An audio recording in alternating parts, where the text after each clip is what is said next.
Joining our closing bell exchange today, we've got Mark Travis from Intrepid Capital Funds, Keith Bliss from DriveWealth, and Rick Santelli, as always, at the CME Group in Chicago. Keith, saw a bit of a rebound in technology and discretionary, thanks in part to Netflix, but also new intraday highs for some of the other FANG names. Does that stand out? Does that help the overall market? Well, it certainly doesn't hurt it, so we need FANG to remain strong. But one of the things that I think a lot of traders and investors have missed over the last 2 weeks is this has actually been a broad-based rebound and rally that we've been experiencing. When you look at the fact that the New York Stock Exchange advanced decline line set an all-time high last week, that tells me that we're having money pour into lots of names, not just FANG.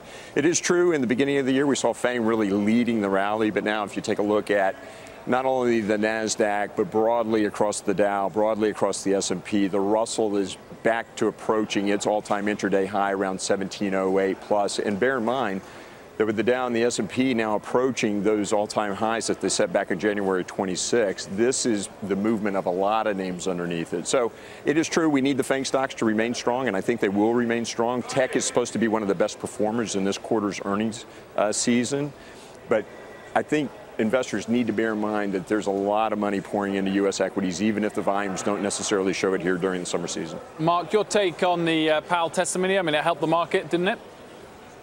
Well, I think he has an unenviable job, Will. He's got to, take away the punch bowl when the party gets going, to use a former Fed chairman's comments. So, yeah, I mean, I think that he's right. The people that are hurt at the margin are in a recession.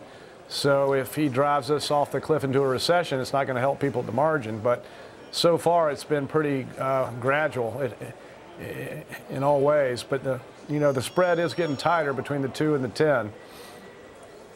Yeah, I'm not sure that I'm not sure what to make, Rick, of what Powell said specifically about the yield curve. As far as the rest of the economy, I think Senator Corker said it well. He said that watching the Fed is boring right now because they're just sort of on autopilot raising rates as the economy performs well. There is that question, though, about the yield curve. I've said it 100 times that the yield curve is what's in investors' minds. I get it. But anybody who really thinks that this flattening yield curve is some magic indicator when our central bank has so much inventory of long-dated treasuries, to me, makes 0 sense. 0 sense. Jay Powell could have any yield curve he wants. As a matter of fact, I think it was part of the grand plan that Ben Bernanke thought of when they did things like the twist. Think about it.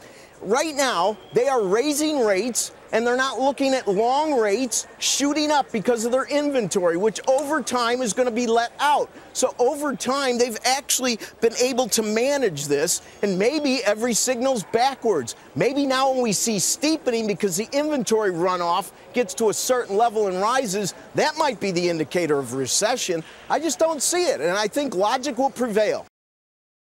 Hey there, thanks for checking out CNBC on YouTube. Be sure to subscribe to stay up to date on all of the day's biggest stories. You can also click on any of the videos around me to watch the latest from CNBC. Thanks for watching.